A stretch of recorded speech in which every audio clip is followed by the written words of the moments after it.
Msikilizaji na mtazamaji wa Jukwaa TV, ni kualike katika kipindi cha leo ambacho tutakuwa tunaendelea nacho. Katika kipindi cha leo tuna somo ambalo lina kichwa kinachosema hatari kuu mbele yetu lakini kuna tumaini. Hatari kuu mbele yetu lakini liko tumaini. Basi tuombe tunapoanza kipindi chetu. Tuombe. Baba yetu na Mungu wetu mfalme unayeishi juu mbinguni, tuongoze katika kipindi hiki, tuongoze tunapojifunza neno lako, tuongoze tunapofahamu mambo haya ambayo umeyaweka mbele yetu. Kwa jina lake Yesu Kristo tunaomba na kushukuru. Amen. Amen. Katika kitabu cha Amosi sura ya 3 fungu la 7, neno la Mungu linasema ya kwamba hakika Bwana Mungu hatatenda neno lolote pasipo kuwafahamisha watumishi wake manabii siri zake. Mungu hatatenda neno lolote pasipo kuwafahamisha watumishi wake siri zake. Manabii lazima awafahamishe. Kwa hiyo kila chochote ambacho Mungu anakitenda, waga ana kawaida ya kuwafunulia watumishi wake manabii siri zake. Sasa somo letu lina kichwa kinachosema ya kwamba hatari kuu mbele yetu lakini kuna tumaini. Sasa swali la kujiuliza ni hili ya kwamba hii hatari iliyoko mbele yetu inatoka wapi? Na ni nini kinachoisababisha? Tumaini hilo linatoka wapi na linawahusu watu gani?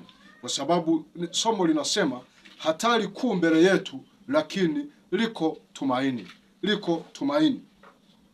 Hii hatari inatokea katika saa za mwisho wa ulimwengu, karibu na kufunga historia ya dunia, karibu na kuja kwa Kristo mara ya pili, ndipo hatari hii inapojitokeza. Na hii hatari itakuwa namna gani? Neno la Mungu linatuambia mambo kadha wa kadha ambayo ni ya muhimu sana. Nitakusomea. Hii hatari inatokea pale ambapo Yesu Kristo anapokaribia kuja duniani mara ya pili. Iko hatari kwa watu wa Mungu wanaotunza amri za Mungu na imani ya Yesu Kristo, lakini pia na iko hatari pia kwa watu ambao hawamchi Mungu.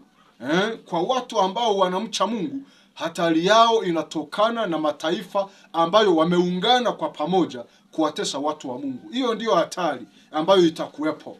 Na tutasoma maandiko hapa, lakini pia hatari hii kwa watu ambao wanamkataa Mungu, wasiomcha Mungu, walio waovu. Hatari hii inawakujia kwa sababu katika kufunga historia ya dunia, Yesu Kristo atakuja, na atakapokuja atawaadhibu wale ambao wanaenda kinyume na mapenzi ya Mungu. Kwa hiyo hatari hii itakuwepo kwanza kwa watu wa Mungu, watateswa na wapagani, watu wasiomcha Mungu, lakini pia watu wale ambao ni waovu nao watateseka pale Yesu Kristo anapokuja, kwa sababu Yesu Kristo atakapoondoa nguvu zake, shetani atawatumbukiza katika maangamizi makubwa. Kwa hiyo wao nao watateseka, lakini watu wa Mungu nao watateseka.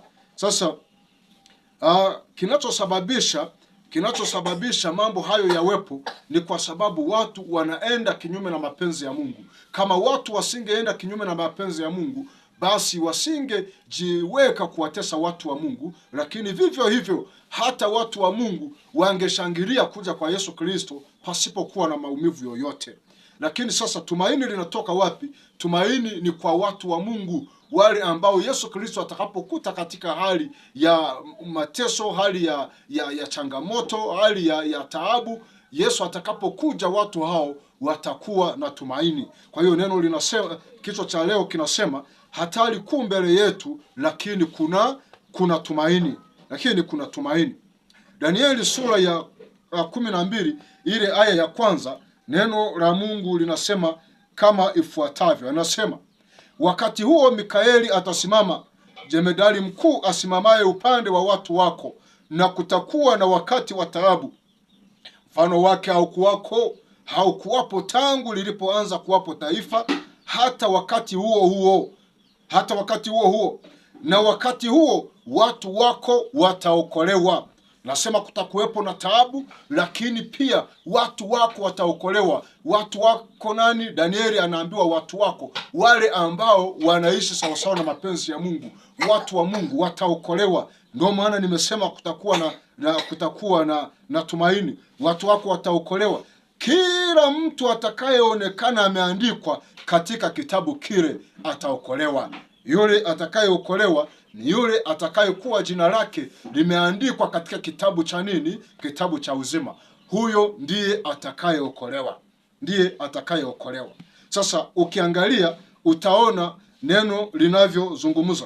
Kwa hiyo Danieli aliona mambo ambayo yatakayokuwepo wakati wa mwisho. Danieli aliona mambo hayo yatakayokuwepo wakati wa mwisho wa wakati, hata kuja kwa Kristo mara ya pili. Na kabla Yesu ajaja, kuna dhiki ya mataifa kwa watu wa Mungu watapata dhiki, ambapo imani yao itapimwa na kuthibitishwa kwamba kweli wanamwamini Mungu au la. Kwa hiyo itakuwepo dhiki, itakuwepo taabu kwa watu wa Mungu, itakuwepo taabu kwa watu wa Mungu, kwa sababu watatakiwa wadhibitishe imani yao kwamba wanamcha Mungu au la, hawamchi Mungu. Hayo jambo la muhimu sana kwenye kulifahamu jambo hilo. Ninanukuu kitabu cha Evangelism ukurasa wa 361 na 362, maneno haya yafuatayo. Anasema, dhoruba inakuja, dhoruba itakayojaribu imani ya kila mtu. Anasema dhoruba inakuja, dhoruba itakayojaribu imani ya kila mtu. Kwamba ni ya jinsi gani? Ni lazima sasa waumini wawe dhabiti katika Kristo, au sivyo watapotoshwa na namna fulani ya makosa. Kwa hiyo anasema ya kwamba waumini wa Kristo wanatakiwa kuwa dhabiti, wanatakiwa kusimama imara, wanatakiwa kujiweka mikononi mwa Mungu, maana iko dhiki ambayo itajaribu kila mtu. Haitaangalia ni mchungaji, haitaangalia ni mshiriki, haitaangalia ni mtu wa namna gani, bali kila mmoja atajaribiwa. Kila mmoja atajaribiwa katika hiyo dhiki inayokuja. Anasema, shikilia kwa udhabiti ushuhuda ulio hai wa kweli. Uwe na imani kwa Kristo kama mwokozi wako binafsi, na amekuwa na daima atakuwa mwamba wetu ulio imara. Hiyo nimesema Evangelism ukurasa wa 361 na ukurasa wa 362.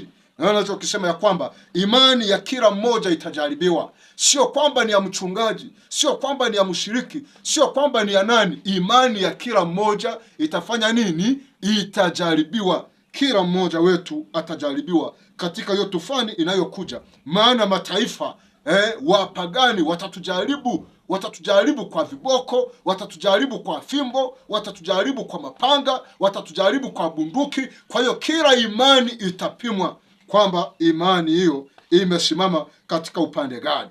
Watu wa Mungu wazishikao amri za Mungu na imani ya Yesu Kristo watateswa na mataifa. Waovu wataungana duniani kote kuhakikisha wanawatesa watu wa namna hiyo. Watu wa namna hiyo wanaoshikilia amri za Mungu, wanaojisalimisha mikononi mwa Mungu, watajaribiwa majaribu ambayo sio ya kawaida. Tutajaribiwa kiwango ambacho sio cha kawaida. Kwa hiyo baada ya waovu kuwatesa watu wa Mungu, na baada ya waovu kuwatesa watu wa Mungu, itakachofuata zamu ya wao pia kuteseka pale Yesu Kristo anapokuja. Maana itakuwepo na mateso ambayo sio ya kawaida, kwa sababu wale watu ambao watakuwa wamemwacha Mungu watakuwa wamejiweka chini ya udanganyifu wa Shetani.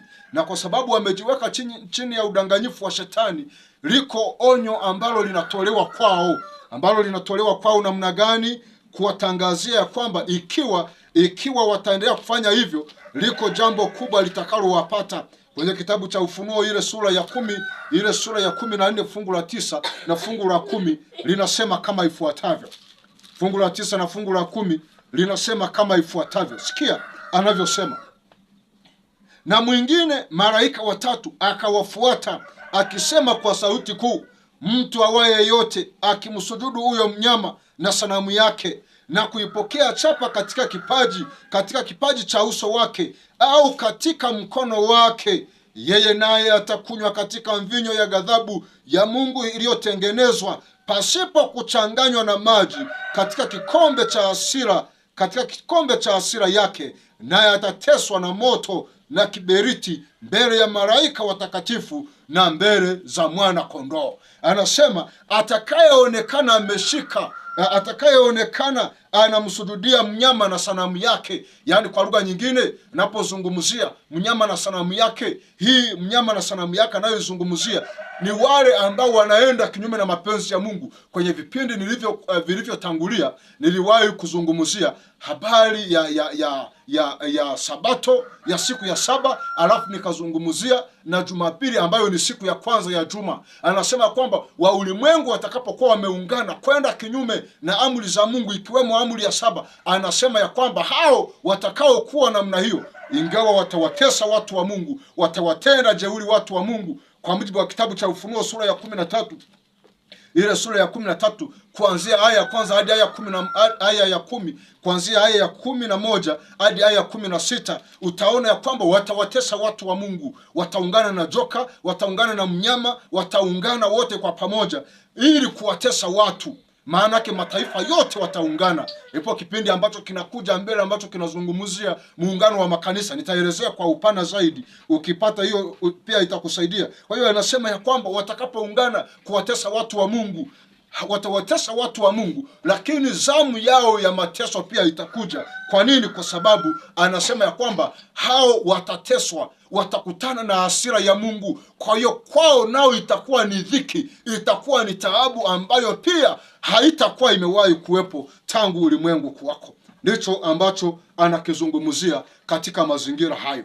Testimonies for the Church, ukurasa wa 711, anasema kama ifuatavyo. Anasema pambano la maana sana la zama zote, dhiki kuu itawangojea watu wa Mungu. Dhiki kuu itaungojea ulimwengu. Anasema dhiki kuu itawangojea watu wa Mungu kwanza, alafu inawangojea wa ulimwengu. Pambano la maana sana la zama zote liko karibu mbele yetu.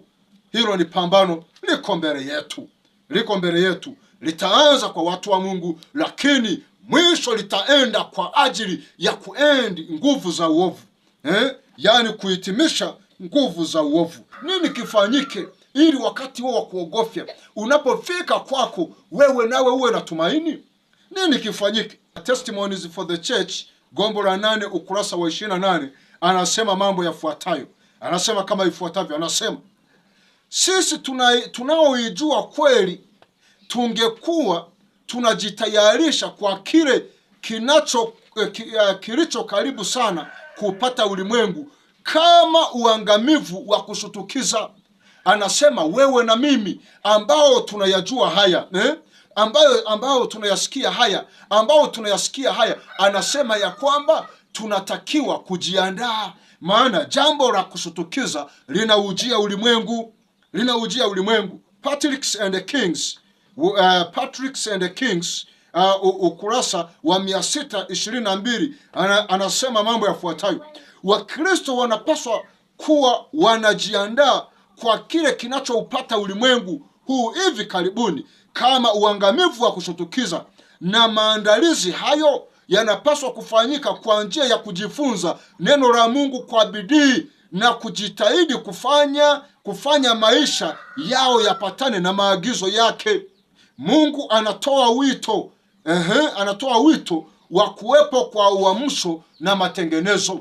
Kwa lugha nyingine, wewe unayesikia sauti hii, mimi ninayezungumza haya, Bwana anahitaji tujiandae. Bwana anahitaji tujiweke tayari. Bwana anahitaji tujisalimishe mikononi mwake, tujiandae. Na kujiandaa huku ni kupi? Kuishi sawasawa na mapenzi ya Mungu, maana liko jambo la hatari linaloujia ulimwengu. Jambo la hatari linaloujia ulimwengu. Hivyo tunatakiwa tujitayarishe, tunatakiwa tujikabidhi mikononi mwa Mungu. Kwa hiyo wewe unayesikia, inawezekana ukawa kweli Mkristo, inawezekana ukawa ni Mkristo ambaye kiukweli kabisa umo ndani ya makanisa, bila kujali ni kanisa lolote lipi, bila kujali dhehebu lolote lipi. au wewe ni Mkristo ambaye bado hujajidhihirisha kwa ulimwengu ya kwamba unasali au hausali, bado hujajidhihirisha, Mungu wetu anakusudia unapoyasikia haya ujitayarishe, maana hii taabu inakuja. Shetani anatufanya tusijitayarishe, tukiyasikia haya tuyapuuze, kwa sababu ana mpango mbaya wa kutuangamiza. Hilo ni jambo la muhimu kulifahamu, kujitayarisha. Hebu sikia Yeremia anavyozungumza. Yeremia anazungumzaje kuhusiana na hatari hii? Hii hatari haimwangalii yeyote. Asiyejitayarisha atapata changamoto, ataungana na shetani kuwatesa watu wa Mungu, lakini saa itakapofika atakunywa mvinyo ya ghadhabu ya Mungu isiyochanganywa na maji, kama Ufunuo sura ya 14 ile aya ya 9 na ya 10 inavyozungumza. Sikia kitabu cha Yeremia anavyozungumzia. Yeremia ile sura ya 25 kuanzia fungu la 29 hadi fungu la 34. Sikia Yeremia anavyozungumza ghadhabu itakayowapata watu wa mataifa. Hebu sikia Yeremia anavyozungumzia jambo hilo. Sikia anavyozungumzia, anasema maana angalieni, ninaanza kutenda mabaya katika mji uitwao kwa jina langu. Wale wanaojiita Wakristo, wanaojiita Wakristo, wanamngoja Kristo wanayekuja haraka, anasema mabaya yataanza katika mji unaoitwa kwa jina langu, wale wazishikao amri za Mungu na imani ya Yesu. Anaenda kusema, je, mtaachiliwa ninyi msiadhibiwe? Anasema hamtaachiliwa msiadhibiwe, kwa maana nitauita upanga ule uwapige wote wakaao katika dunia. Nitauita upanga uje juu ya wote katika dunia. Ndicho anachokisema, asema Bwana wa majeshi. Fungu la 30 anasema, basi tabiri wewe maneno haya yote juu yao na kuambia, Bwana atanguruma toka juu, naye atatoa sauti toka patakatifu pake, na atanguruma juu ya zizi lake, toka juu patakatifu atatoa sauti yake, atanguruma na atatoa sauti toka patakatifu kwa zizi lake, atanguruma juu ya zizi lake. Atapiga kelele kama mtu akanyagaye zabibu. Atapiga kelele kama mtu akanyagaye zabibu juu ya wenyeji wote wa dunia. Bwana atateta na wenyeji wote wa dunia. Anasema kwamba fungu la 31 anasema, mshindo utafika hata mwisho wa dunia, maana Bwana ana mashindano na mataifa. Bwana ana mashindano na mataifa. Atateta na wote wenye mwili. Sikia hicho kitu anachokizungumzia. Atateta na wote wenye mwili. Na waovu atawatoa wauawe kwa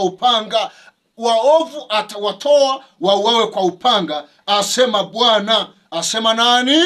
Asema Bwana. Atawatoa waovu wauawe kwa upanga, asema Bwana. Ukitaka kuongezea Bwana wa majeshi, sikia anachokizungumzia. 32 anasema, Bwana wa majeshi asema hivi, tazama uovu utatokea toka taifa hata taifa, na tufani kuu itainuliwa toka pande za mwisho wa dunia. 33 anasema, na waliouawa na Bwana siku ile watakuwepo toka upande mmoja wa dunia hata upande wa pili. Hawataliliwa. Watakaokufa wakati huo hawataliliwa kabisa. Anasema hawataliliwa wala hawatakusanywa. Hakuna mtu atakayewakusanya, wala hawatazikwa. Hakuna mtu atakayewazika. Watakuwa kama samadi juu ya uso wa nchi. Adhabu ya Bwana inapoujia ulimwengu, Bwana anapoteta na watu wa mataifa, Bwana anapoteta na waovu, atawatoa wawe kwa upanga. Anasema ya kwamba hawataliliwa, hawatazikwa, hawatakusanywa, watakuwa juu ya uso wa nchi kama samadi katika uso wa nchi. Ule 34 anazungumza, anasema ombolezeni enyi wachungaji, ombolezeni na kulia na kugaagaa katika majivu, enyi mlio hodari katika kundi, enyi mlio hodari katika kundi la Bwana, lieni na kuomboleza, gaagaeni katika mavumbi, enyi mlio hodari katika kundi la Bwana, maana siku za kuuawa kwenu zimetimia kabisa, nami nitawavunja vipande vipande, ninyi mtaanguka kama chombo cha anasa, mtaanguka kama chombo cha anasa. Anazungumzia hatari inayoukujia ulimwengu, lakini kwa watu ambao ni waovu ni ole kwao, maana watakunywa mvinyo ya ghadhabu ya Mungu, ya hasira yake, mvinyo ya ghadhabu ya Mungu, ya hasira yake ambayo haijachanganywa na maji. Yani hasira ya Bwana kwa waovu katika saa ya mwisho itakuwa haijachanganywa na maji, itakuwa haijachanganywa na maji. Yeye anachokizungumza Yeremia, anazungumzia mambo makali sana yatakayokuwepo. Sasa sikiliza, je, ni akina nani watakaopata tumaini? Watakaopata tumaini, Danieli sura ya 12 anasema watakaoonekana wapo katika kitabu kile, watakaoonekana wameandikwa majina yao kwenye kitabu kile cha uzima, hao ndio watakaopata tumaini. Ingawa watakuwa wameogopeshwa, ingawa watakuwa wametafutwa na watu wa dunia ili waweze kuangamiza, lakini anasema ya kwamba hao watakaokuwa na tumaini ni wale ambao wamejisalimisha mikononi mwa Mungu, wamefua mavazi yao katika damu ya mwana kondoo. Ile kitabu cha Ufunuo sura ya 7 fungu la 13 na fungu la 14, walioandikwa majina yao kwenye kitabu cha uzima, hao ndio watakaokuwa na tumaini. Msikilizaji na mtazamaji wa Jukoki TV, unaposikia haya mambo, ikiwa unahitaji kuwa na tumaini kwenye hatari kubwa inayokuja, inayoujia ulimwengu, ambayo muda sio mrefu itaupata ulimwengu, salimisha mikononi mwa Mungu, kujikabidhi mikononi mwa Mungu, ili uweze kuwa jina lako limeandikwa katika kitabu kile cha uzima. Great Controversy, pambano kuu la Kiingereza, ukurasa wa 593, anasema kama ifuatavyo: wale watakaosimama katika saa ya mwisho kwenye pambano linaloujia ulimwengu, kwenye hatari kubwa inayoujia ulimwengu, wale ambao watakuwa na tumaini, anasema ni wale tu walioimarisha akili zao kwenye kweli za Biblia, ndio watakaoweza kusimama imara katika pambano kuu la mwisho.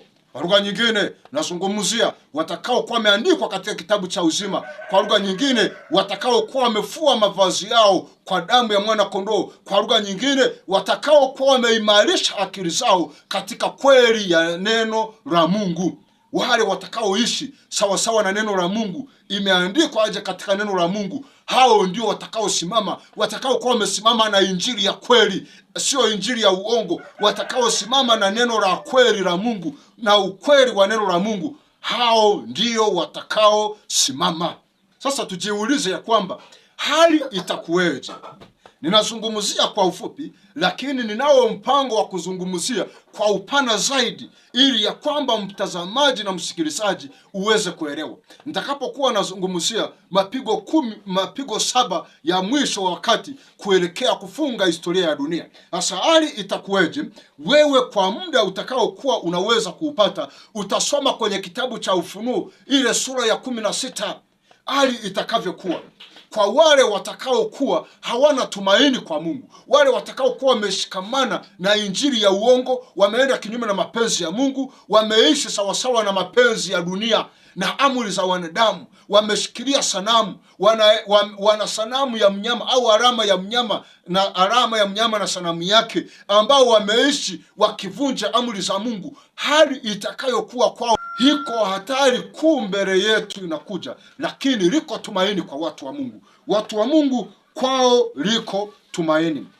Watu wa Mungu kwao anasema ya kwamba liko tumaini, liko tumaini, liko tumaini. Haya mambo yana umuhimu gani? Yana umuhimu kiasi gani ili wewe uone uzito wa kuyajifunza mambo haya? Sikia, anasoma katika kitabu kimoja kinaitwa Christian Objective Lesson, ukurasa wa 133. Anasema kama ifuatavyo: tunapokaribia wakati wa kufungwa kwa historia ya ulimwengu huu, tunahitaji hasa kujifunza unabii kuhusu siku za mwisho. Kwa hiyo wewe unayesikia sauti hii una sababu ya kujifunza unabii kuhusu siku za mwisho. Yaani isitoshe kusikia mtu anaanguka na kibuyu cha pombe anasema ya kwamba Bwana, hizi ni siku za mwisho. Isitoshe, jifunze na kuelewa katika siku za mwisho unabii unapoelekea kufungwa kwa historia ya dunia unasemaje. Hayo mambo yajifunze yaweze kukusaidia katika maisha yako. Lakini Ellen Writings ukurasa wa 118 anasema kama ifuatavyo: kisha nikaona malaika yule watatu, malaika yule anayeandamana nami akisema, kazi yake ni ya kutisha, utume wake ni wa kuogofya. Huyu ndiye malaika anayechagua ngano kutoka katika magugu na na kutia muhuri na kuifunga ngano hiyo tayari kwa kuiweka katika gara ya mbinguni. Mambo haya yanatakiwa kuvuta usikivu wetu na akili zetu zote. Bwana Yesu asifiwe sana. Sikiliza anachokizungumza. Anasema, ukiangalia nukuu ambayo nimekusomea katika kitabu cha Christian Objective Lesson, ukurasa 133, anazungumzia ya kwamba inatulazimu kujifunza unabii wa siku za mwisho. Lakini Ellen Writings ukurasa wa 118 anakuambia kwamba kuna kitu ambacho kinaendelea mbinguni. Kuna habari za hukumu ya upelelezi. Yupo malaika ambaye anachambua magugu na ngano. Sasa inabidi tujifunze kutenda mapenzi mema, kwa sababu iko hukumu inayoendelea, nayo ni hukumu ya upelelezi. Ni muhimu sana kufahamu. Lakini ukisoma kitabu kingine kinaitwa Fundamental of Christian Education, ukurasa wa 335, anasema kama ifuatavyo: lakini iko siku aliyoiweka Mungu kwa ajili ya kufungwa kwa historia ya ulimwengu huu. Tena habari njema ya ufalme itahubiriwa ulimwenguni kote kuwa ushuhuda kwa mataifa yote. Hapo ndipo ule mwisho utakapokuja. Unabii unatimia haraka sana, na mengi sana yanapasa kusemwa juu ya masomo haya ya maana sana. Kwa lugha nyingine, injili inatakiwa ienee ulimwenguni kote. Na ukija kuangalia utagundua vita vimeisha tokea, matetemeko yameisha tokea, mambo mengine yameisha tokea. Kila kitu unachokiona kinakwambia Yesu Kristo anakuja. Ulimwengu unafikia mwishoni mwake. Injili itakapokuwa inafika ulimwenguni kote, ndipo haya mambo yatakapokuwa yanatimia. Kwa lugha nyingine, unaposikia sauti hii, ujumbe huu unawafikia watu wengi ambao wengine siwaoni, lakini unawafikia. Injili inawafikia wakazi wa dunia. Lazima tujue ya kwamba haya mambo yanatimia muda sio mrefu. Yanatimia sana, tena muda sio mrefu. Fundamental of Christian Education ukurasa wa 336 anaendelea kusema mambo yafuatayo. Anasema, jitihada kubwa hazina budi kufanyika ili kuliweka somo hili mbele ya watu. Ukweli huu wa kutisha unapaswa kuwekwa sio mbele tu ya watu wa ulimwengu, bali mbele ya makanisa yetu, kwamba siku ya Bwana inakuja ghafla. Huu ujumbe unaohusu mambo yanayoujia ulimwengu, vitu vinavyokuja mbele yetu, ni ujumbe ambao unatakiwa sio tu uhubiriwe kwa watu wa ulimwengu, kuwatahadharisha walioko ulimwengu, bali hata waliomo ndani ya makanisa yetu wanatakiwa kuyafahamu haya mambo, ya kwamba siku ya Bwana inakuja ghafla. Siku ya Bwana itakuja muda sio mrefu, itakuja, na itakuja kama kushutukiza kwa watu walio wengi ambao kwa sasa hawajajiandaa.